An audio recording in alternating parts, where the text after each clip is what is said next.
I just got run over and I don't know like why they're not rushing me and telling me we need to get going. I don't understand this new reality, this non-physical heavenly reality that I'm in, though it's beautiful and I've taken it all in. I'm looking at these videos going by, these images and these wonderful memories. And we come to the point where the last memory I have, which is being hit by this pickup truck and flying through the air and leaving my body. And I turned to her like, okay, now what? And she said, hold on, there's something else I need to show you. Hello, everybody. My name is John Miller. I'm very honored for the opportunity to speak about a near-death experience that I had. And the unique thing is that it's today, June 30th, is the actual day that I was run over and died by a pickup truck 24 years ago. A little background on me. I was kind of brought up in a very normal, boring, Midwestern, leave it to beaver kind of lifestyle in Ohio. And there was one thing that was always kind of in the back of my mind as a young man growing up there in this boring lifestyle was I always wanted to move to California and I always wanted to be where, the sunshine was and everybody out in their bathing suits on the beach and swimming. So that was always in the back of my mind, though there wasn't much opportunity. You're going through school and growing up, I didn't have a lot of money to make that big move. And so I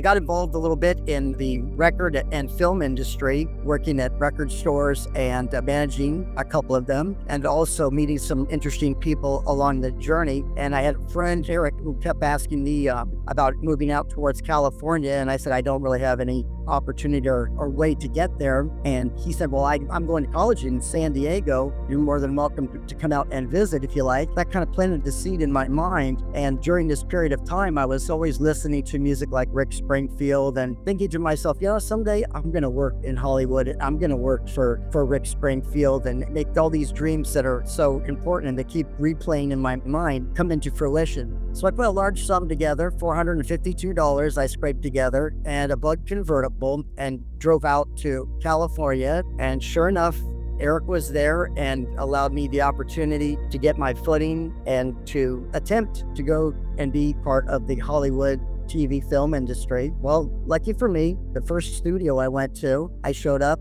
and basically told them I wanted to work in film and TV. And in most cases, they would laugh at you and tell you to move along and you have no career, you have no past, no family who work in Hollywood or producers that would give you that opportunity. But this woman said, you know what? We have a movie that we're starting on Monday with Anthony Perkins from Psycho, and you look a lot like him. Have you ever been a body double? And I lied. I said, yes, I had been a body double, or I knew how to be a body double, though I had no idea what that term was. And she gave me the opportunity to work on Monday morning at a studio filming a movie in the deep woods as Anthony Perkins' body double, opening the door for a dream come true. From that point on, I parlayed that day and that moment and that opportunity into a 30-year career in TV and film, working with a lot of big names in television and film, and also getting the opportunity to fulfill an aspect of my dream. To get into now the aspect in regards to how I got to San Diego and where that ties into my near-death experience, I was at the studio working on another television show. Manhattan AZ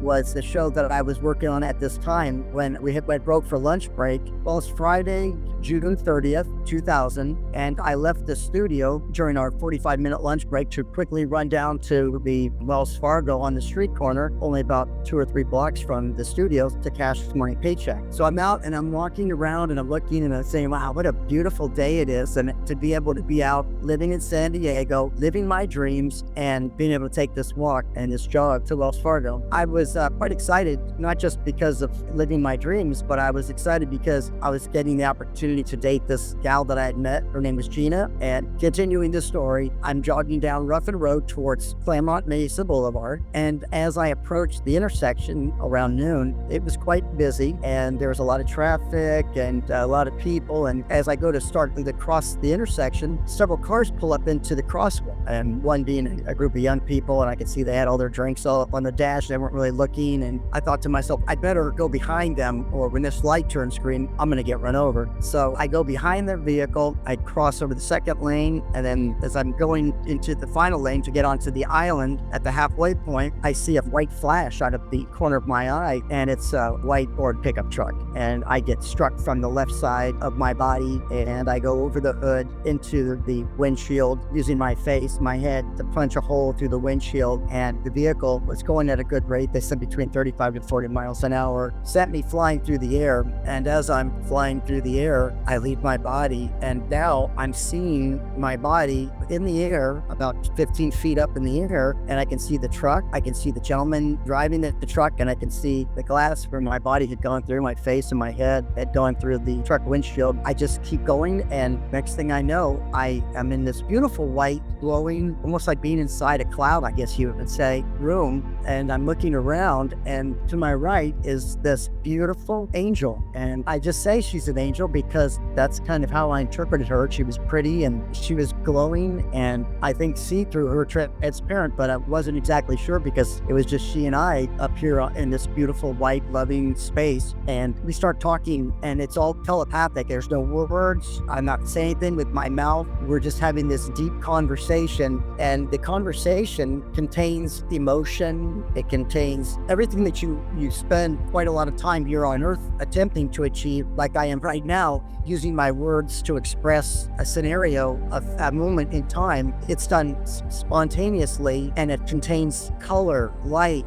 emotion, sound, everything, feelings that you could possibly imagine, and it's all being done instantaneously, telepathically. So we're speaking, and she told me to turn and let's look at this, which I didn't know what it was, this. So I turned, and we're both looking at what I started to see was my life, and it was visions and images which contained emotion, contained smells. I could smell the Christmas tree with my family, my brother, my sister, my mom and dad, and I were all sitting around opening up Christmas gifts on Christmas Day. And that's some of my fond memories. And that was what kind of began this whole timeline of your life. And every scene, everything that you experience is as if you're re-experiencing it, and you're there watching yourself in this moment. And the timeline continues on, and in the back of my mind while I'm watching this, I'm thinking, I just got run over, and I don't know why they're not rushing me and telling me that, hey, we're on a clock here, we need to get going. I don't understand the whole premise of this new reality, this non-physical,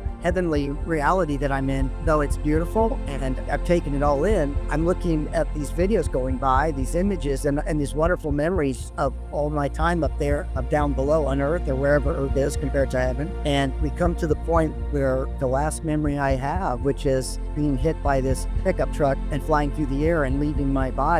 We come to that moment, and I turned to her like, okay, now what? And she said, hold on, there's something else I need to show you. So I look back at this living experience I'm having, and at a grassy knoll, yet I'm not there. There's this beautiful young woman and a young boy who are there, and they're playing baseball, but I'm not there. Yet I know who she is, and I know who he is, and she is the woman that I married, and that boy is my son. I ended up asking her, where am I? And she said, well, you no longer exist. And that was kind of hard because this was my dream, and I always wanted to have a son, and I always wanted to be married. So I said, well, this is my life, and this is my future. I need to be there. And that's when she looked at me in the eyes, and she asked me, is that your choice? And I said, yes, this is my choice. And before I could even think of anything else or see another image or even say anything to her, I find myself back in my physical body on earth. And I realized that I have a split second to make a choice on how I'm going to land when I physically hit the ground now that I'm back on earth. So I put my hands behind me as to protect or to keep my head from hitting the pavement when I strike the ground. And I end up messing my hands up pretty good. I fractured both my wrists, and I ripped a lot of flesh off the palms of my hands. And I have a fractured spine, and my face was pretty badly messed up, and I get glass out of my face whenever I shave. Now and then I'd feel something sharp, glass would come out of my face. And I did hit the ground. I did break those bones, and I did jump right up because I never lost consciousness. And this whole experience was not an experience as I was out physically unconscious. I was conscious through this whole experience. When an impact like that occurs, you don't come back the same. I definitely did not come back the same person that left this earth and went to heaven for whatever time I was there. Though it seemed like I was there for quite a long time, here on earth, there was no time. I left were the exact same place and came back to the exact same place in which I had left, which I find very unique. And it's part of my experience now here on Earth is that I believe time is what you make it, and that, we're here for specific reasons, which I believe are to learn lessons, to learn how to love unconditionally, and how to accept others and not to be judgmental, and to be an open conduit for love for all of us, so that we can all learn and love together. And though I pretty much grew up as a young man Lutheran and in a Lutheran church, and attending church every Sunday and being a part of catechism, an altar boy, I remember lighting candles and doing all that. That's not a main component of my life moving forward, or my thought process, or I'm more spiritual. I don't really have a lot of religious, though I've read pretty much every religious text out there in my search for an understanding of my experiences and what we're all doing here, experiencing on Earth, and what we're here to learn. That seems to be somewhat almost of an obsession, as to apply these lessons and to understand, what we're doing here. So when I hit the ground, I then could hear again the sound of shattered glass and car tires screeching. I could hear people yelling, and I got up immediately and walked right over to the gentleman's truck. The front windshield was pretty much knocked out from my head. I went to the side window and I leaned in and I asked him if he was okay. And he was crying and he was on his phone, and said, "Please, you need to go lay down or go sit down." And he pointed over to the curb. And so I kind of walked over to the curb and sat down. And at that point, I started taking inventory of my physical body and realized I was pretty badly messed up. And then people started coming up and asking if they were going to hand me their phone to make a phone call. And then they saw my hands and they said, "Well, I'll call for you." And I asked one young woman to call the studio and let them know that I wasn't going to be coming back from lunch. Next thing I hear is the sirens of a distant ambulance, and a young man that hit me was standing next to me, and he was still crying. And I reached up to him, I held his hand, and I said, "It's going to be okay. I'll be okay. Don't worry." And that's another unique thing I really need to press upon people, is being so fresh from heaven and coming back to earth. You're so humbled and you're so full of love and so full of happiness that to have that experience, I was elated by just being back, and I was so excited and so happy to be amongst humans again. And I was holding his hand and I told him I was going to be okay. And then the ambulance showed up and they strapped me on a wood gurney. And once I arrived there at the hospital, they took an x-ray, I think, of my leg, a couple x-rays, and then they wheeled me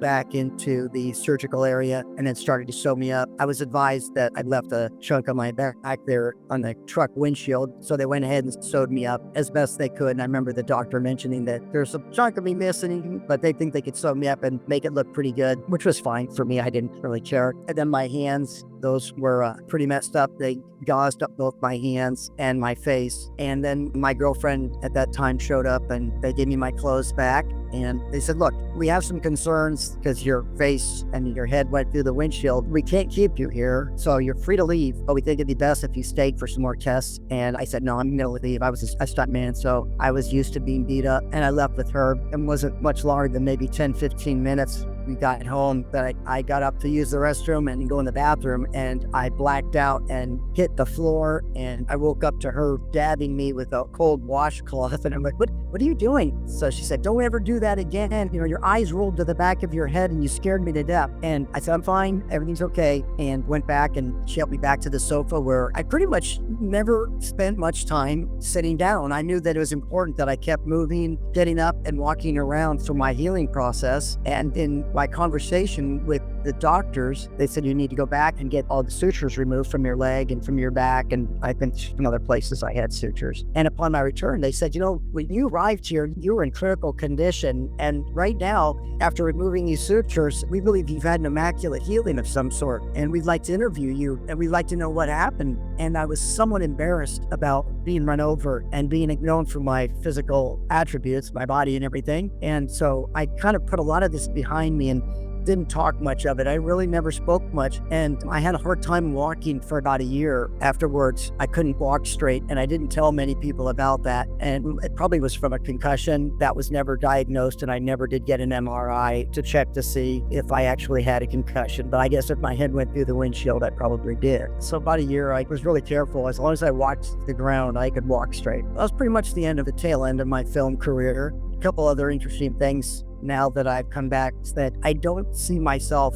my soul, as being sacred, because there were multiple times where I was living where somebody would hit a deer, run over a deer, and that the deer would be out in the middle of the street, still alive. And I would just tell people, stop the car, and I would jump out of the car and I'd run over and I would carry the deer off the road to the side and be with it until it passed. That was one instance around Christmas that I did that. One other final instance I need to speak of is really significant in my life was the opportunity in San Diego. I was boating, sailing with a friend and a couple people on board, and we were above on deck, and he had motioned to me. His name's Dell. He's a very significant person in my life and has been somewhat of an angel for me. He motioned for me to come up and stand with him up in the sail. So I did, and I'm both standing there in this beautiful view, and I'm looking around and I'm thinking, well, when this wind changes direction, this is going to kick us right out of here. And I said, Dell, what's the chance of us getting kicked off the sail? And he said, oh, no chance at all. Well, out of nowhere, this wind came in and knocked him flying out of the sail, and he went overboard. And so a voice in the back of my mind said, go. And I jumped overboard with him, and he was choking, and I was hyperventilating. I was, hard time catching my breath. And I just was scalding water, or just kind of keeping my head above the water. And he was choking, and I thought, well, I told him, look, I'm not going to get close to you, but I will not let you drown. I'd been a lifeguard and a swimming instructor for quite a few years, so I was pretty confident in my swimming skills. So I'm just sitting there scalding the water and making sure that he didn't go under. And the boat, they finally realized we had gone overboard, came around, and they threw a life ring over. So I grabbed it, swam over, and I gave it to him. So in my mind, I'm thinking, okay, great. Now he's above water. I can handle this water below and just keep my head above water. And then the boat came around a second time, and this time they ran him over, and it went right over top of him, and I could hear his fingers making a squeaking noise along the boat as the yacht as it went over him. And I thought, oh my gosh. So I dove down, and about 6 feet under, I made contact with him, grabbed him, and pulled him up. And at this point, he was blue, almost kind of purple blue, and the boat was close enough, the sailboat, that I could get him on board. And they got him, grabbed him, pulled him up on board, and then I climbed up and sat above. We took him down below, and thank goodness about half an hour later, he came up wrapped in a blanket, and he was okay, though we're both still shivering and quite in shock from the experience. I'm glad that voice, the angel, whatever it was that I heard, told me to go get him, to bring him, and safely we both made it back on board. And again, to this day, he's been a wonderful friend, and I really wish and love him, and he's a good soul and somewhat of an angel in my life. And finally, one last thing I wanted to mention regarding that voice and that soul is, ever since I had the near-death experience, I hear now and then, out of the blue, but I don't know, I'm not expecting, I'll hear a voice, and it'll tell me or sometimes show me things that I need to be aware of. I just need to say that the lessons I've learned and the whole experience that I have had in heaven and being able to come back is nothing short of a miracle. And I even quit drinking alcohol. I used to drink a lot of beer, and one day I was just taking a walk, and I remember just kind of having a conversation with that voice and saying, I really would like to quit, and I really don't see any positive reason for me to be drinking. So I quit one day, and it was the easiest thing to do. And now that I realize that some of the things that are the most difficult really are truly some of the easiest things that you can experience or that you can change in your life, you just need to ask for that support and ask for that guidance, that it will present, the opportunity will present itself. I do believe there is heaven. I do believe that we're here to learn our lessons, and that the whole reason we're here is to love and to love each other, and to be understanding. There is an unfathomable, uncountable layer of souls that are everything you could possibly think of, and that we just need to be here and understand and accept each other and to love each other for our differences. And that's pretty much what I've received, and pretty much my guiding light in my life is just to follow my heart and to follow love and the light, and everything will be okay. So thank you for the opportunity to express my near-death experience, and I want to thank the other side, NDE, for allowing me this platform, and I hope that it touches somebody out there in the darkness, that they realize that they just need to, as it's there to embrace you and to help you on your journey. So thank you very much, and I wish everyone the very best. It just will take us down that road. And down that road, all I can say is there's going to be a lot of cleanup, major cleanup that needs to occur. I can say this. For example, all the technology that we have at our hands today, understand that our government is 50 to 100 years ahead of us, okay? My name is Dr. Daniela Gordon. Very happy. I really thought that I had gotten very far in life. I felt that I worked really hard through school and I progressed. I was making a very decent income. Everything seemed okay until December of 1997. In December of 1997, my family and I were invited to a holiday dinner. On the way to the holiday dinner, I was in the vehicle with my young son, who at the time was 5 years old, and I had two of my nephews in the vehicle with me. Behind me was my husband. He was actually driving his truck because we had to take a big ladder, so he had to put it on his truck to take over to the house where we were going. As we were leaving the house, everything was fine. We got in the vehicle, we started driving. Not even 5 minutes from my house, it was raining, and this was around 6 p.m. in the evening, give or take a couple minutes. As we were driving down a main road, there was a stop sign. Like I said, it was dark. It was in the winter already, so it was dark already at that time. It was also raining. As we're driving, and this is a main road, so the speed limit is about 40 to 45 miles an hour. As I'm driving down this road, there's a vehicle that was supposed to stop at a stop sign that did not stop, and that was the vehicle that struck my vehicle. I want to say this. The way my vehicle was hit, I couldn't be more grateful today and every day after, because the way the vehicle was hit, my two nephews did not get hurt. My son had a little bit of blood under his nose, and all the impact came into me, where I was crushed by the steering wheel.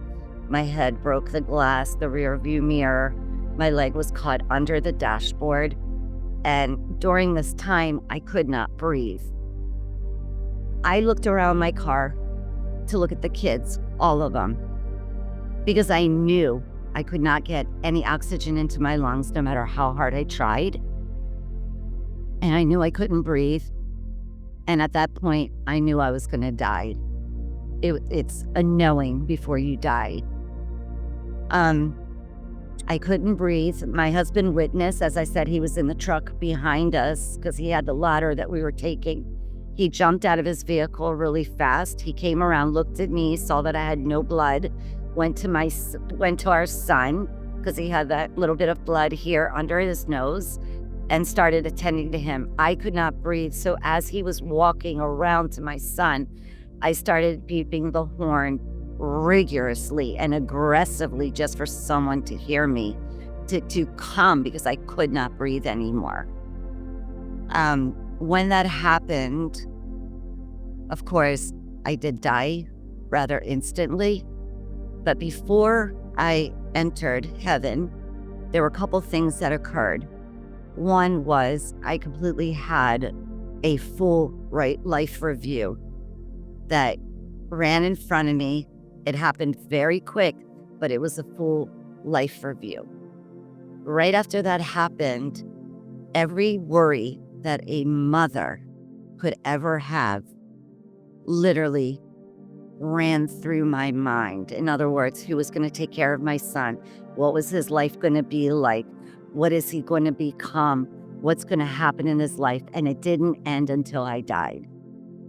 When I died and I entered heaven, which I will say, it is absolutely the most beautiful, the most peaceful, the most bliss of a place you could ever be. Right as entering, you feel the love, you feel the protection. I did have a strong male presence, energy around me. However, I could not see that male presence. but it was a knowing that that male presence was there. As I started looking around, and I was looking around at everything, the first thing that, and again, everything there is telepathic. It's not conversational.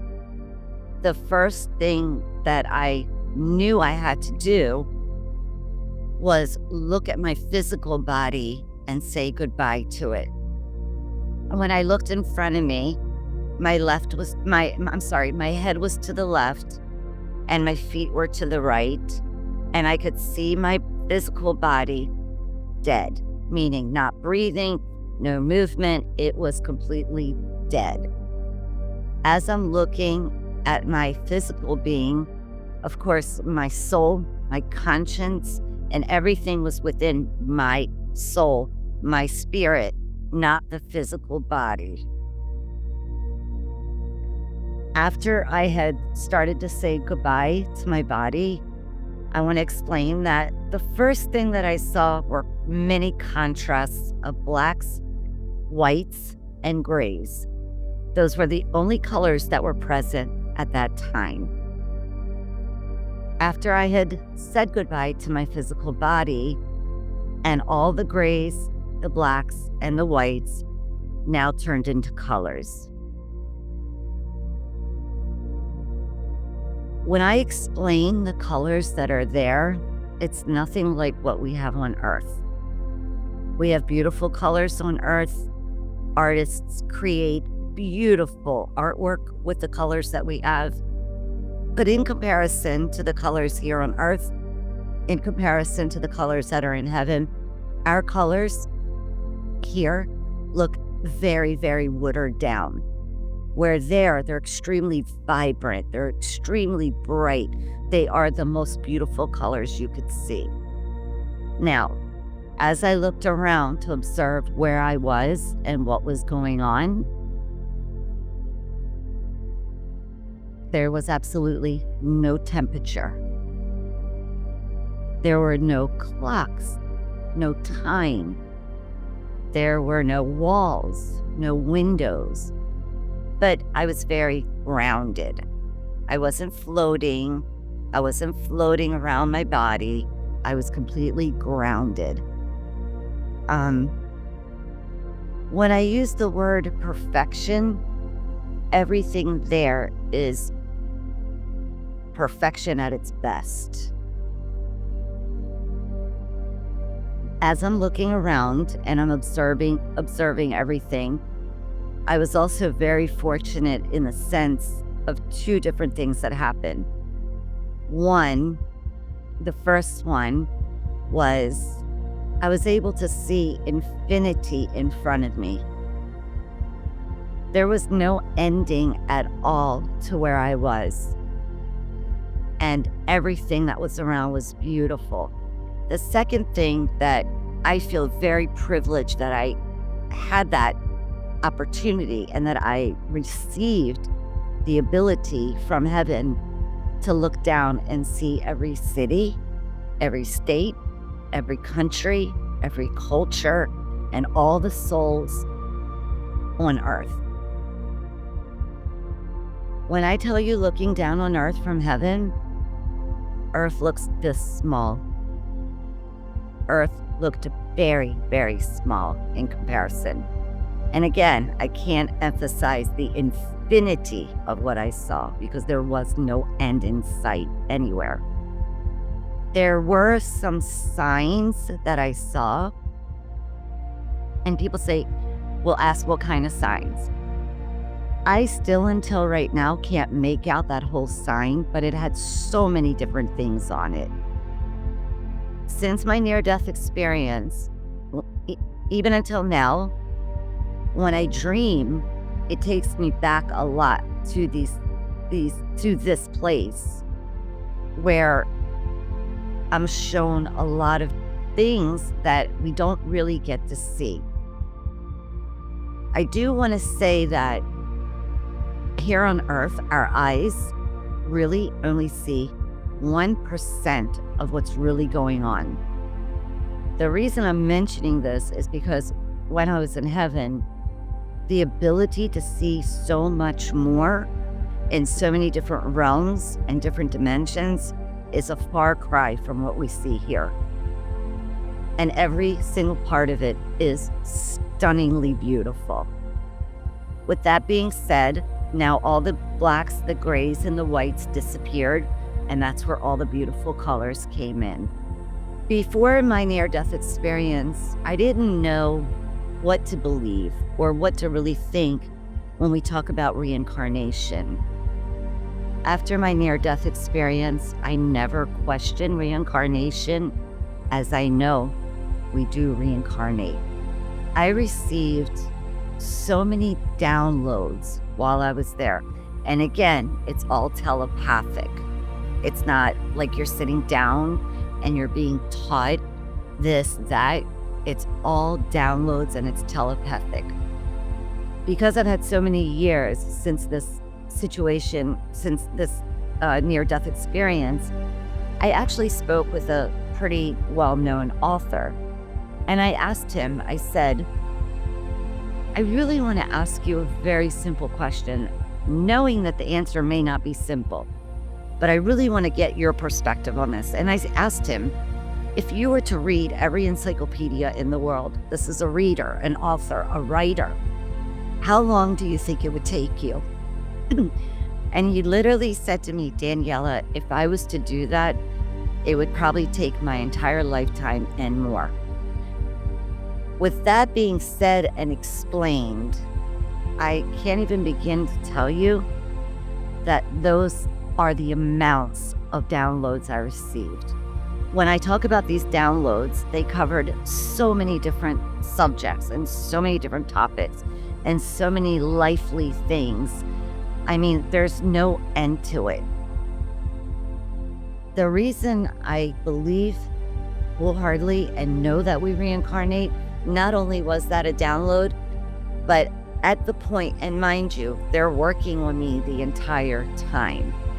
When I was looking at my physical body after saying goodbye and all the things that I'm expressing here to you that I experienced, I do remember at some point my body started turning about 40 to 45 degrees to the left. And I shouldn't say my body, my soul. I knew it was a knowing that this was the beginning of the end and the beginning of a new, meaning a reincarnation. One of the downloads was very clear that some souls reincarnate immediately, but some of them can take up to 2,000 years to reincarnate. When I started turning at that 40 to 45 degree angle roughly, I mean, there's no measuring there, nothing that I could measure with. So roughly, that's when I got pulled back. It changed my purpose in life drastically. What I ended up realizing is I came back with a lot of gifts.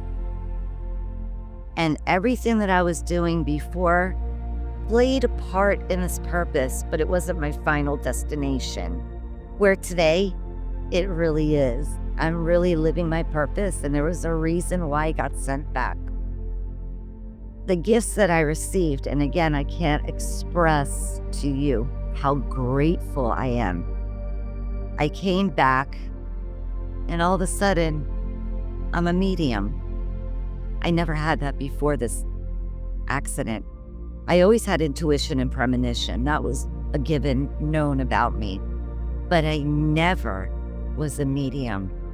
I also realized that my hands can scan and feel what's going on in another soul and see different things. I also have extremely healing hands. So when I tell you that doing the psychology and the radiology, I thought that was my purpose, but it wasn't. It was supposed to just be a part of it, where this is my purpose. My realm has changed drastically. I wanted better understanding, and I wanted to better help more souls. That's my goal, to help as many souls as I can, whether it's through mediumship, whether it's through the medical scanning with my hands, whether it's the healing with my hands, the Reiki, teaching it. I decided to get my PhD, my doctorate. So I worked really hard to get that, and it is in holistic life counseling. So I work with a lot of natural ways of healing where so many souls don't even want to go to certain doctors because they fear being labeled and not understood. That stuck out with me for a very, very long time and encouraged me even more to do this. So today, yes, I have my doctorate. I have helped a lot of souls. I am contacted again by so many all over the world for my help. And it's all across the board. It's not limited to, I can only do counseling or I can only do this. I have so many natural ways and modalities to be able to help these souls. That was why I got kicked back here, to be able to do this. And that's what I do. And I love every bit of it. It doesn't matter where you come from. It doesn't matter what you look like. It doesn't matter. We are all connected. Meaning, I'm going to use an analogy because this is the best analogy that I found to help us understand things here on Earth. We don't have enough earthly words to describe many of the things that happen there and that we experience. But I will say this. If you've ever gone to like a park, right? And I'm talking more of like a carnival park where there's rides and things like that. You know the bumper cars that have the stick that touch the ceiling and there's an electric current that moves the vehicle? I mentioned to you, looking down from heaven to earth, that I could see every soul. I could see every city, state, and country. We are all connected, but we can't visually see it here. But we are all connected as one, and there would be nothing better if everyone realized this and worked together as one and as one conscious together, because that's when the best things will happen. Our Earth has been going through a big shift from 3D reality to 4D to 5D. This is part of so many souls coming together as one conscience that it's actually almost at a split now, because you're going to have the ones that don't join in and you're going to have the ones that do join in. It really depends on what you decide, but I will tell you, regardless, from what I saw, what I understood, the downloads I received were all one. And I've seen it happen, and I'm watching it happen.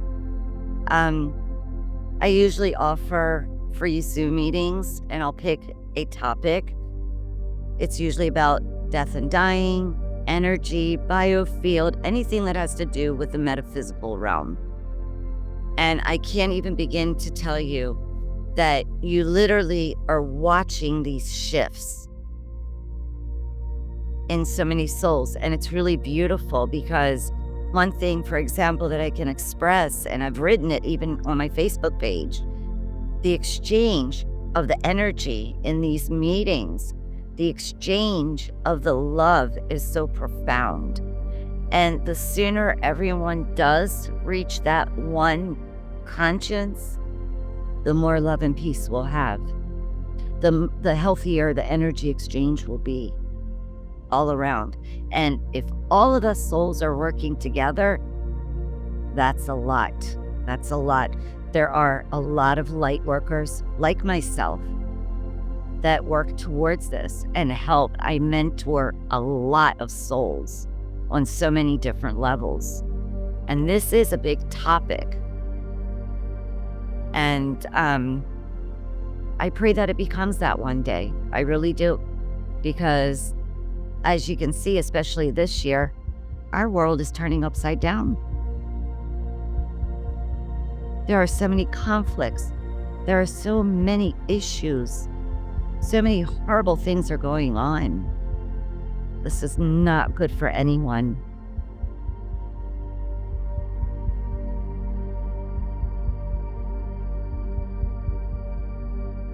So, as you asked, 2024, 2025, I think we're going to be seeing a lot more increase in it. Not just already what I see because I'm around this every day.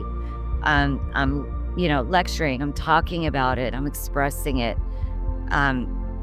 So I get to see a lot of that shift, and it's beautiful. It really is. And what comes out of it is even more beautiful. So I do think more will start to realize this and start to really grasp that concept and how important it is. As I do a lot of psychic work as well, I can tell you, yes, we're going to still have catastrophes. We're going to still have things happening.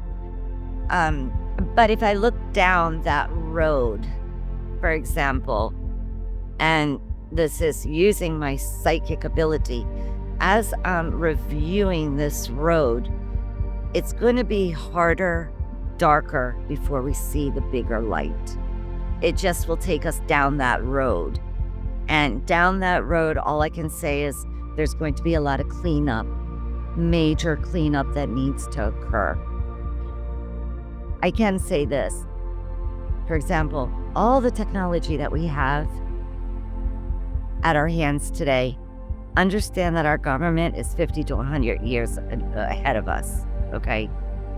So I will also insert this. If you follow, for example, different reliable resources, and I'm talking about maybe NASA, things like that,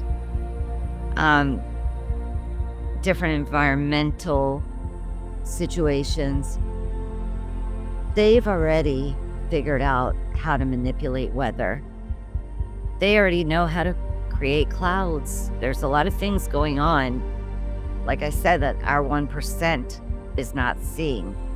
So I will say this, there's going to be more darkness, but after the darkness is when the real light will shine through again.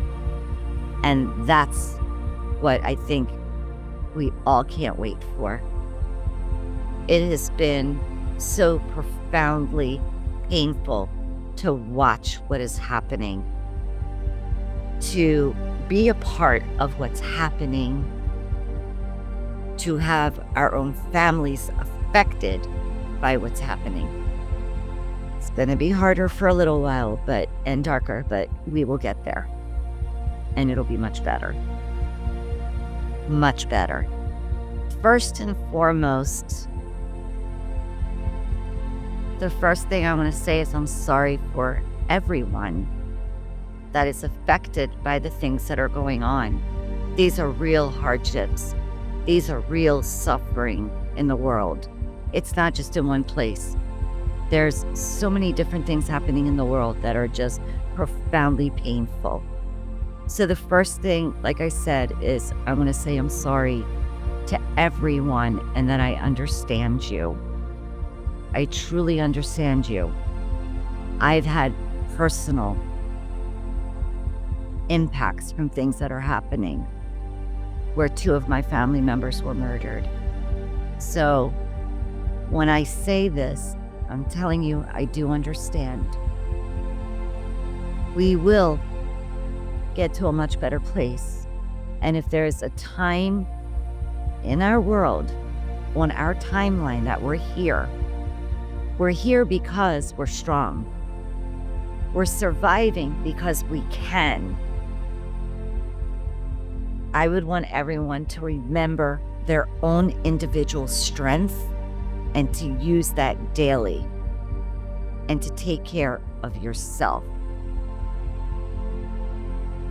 And remember, everyone around you is going through difficult times, whether they're impacted directly or indirectly. Please do not judge anyone. It's not our place to do that. They're all on their own journey. They all have their own experiences. Do not judge anyone. Love as much as you can love genuinely. Care as much as you can care genuinely. Be supportive as much as you can support genuinely.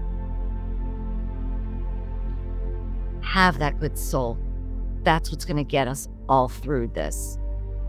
But we're strong because we're still here. We're supposed to be here.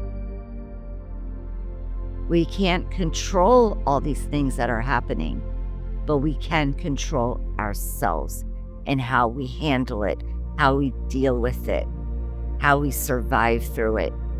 Keep that strength, keep that love, keep that support, keep that caring. That's what's going to make you through, because at the end of the day, the most profound thing that I can tell you in heaven is everything is about love. Love is survival at its best on earth. There are so many souls on earth that have gone through so much or so many different things, and this has affected them, and it's hard for them to talk about these things to the pain to the level of pain that it affects them physically, not just on an emotional level. Or they've had experiences that they're scared to talk about. I've worked with people that see aliens, spaceships, things that people don't talk about, and many other things.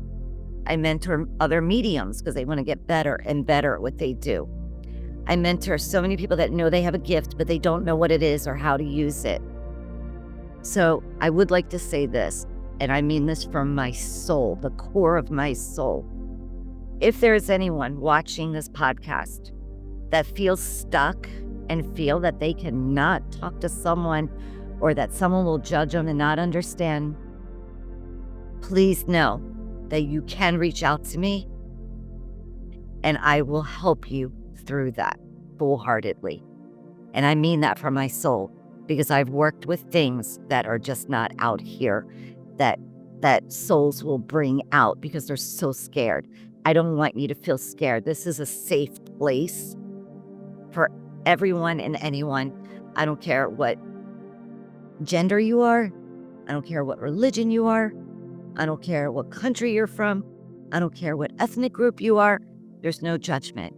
You, to me, are a soul. And your soul's happiness and your soul's understanding and your soul's striving through this earth, please know that you always have a safe place here. And you can let out everything. That is the first step of healing, is reaching out to someone that you're comfortable with. Even if it's not me, it could be somebody else that you feel comfortable with. Please do that. It's that crucial and that important. But I am here if anyone needs it.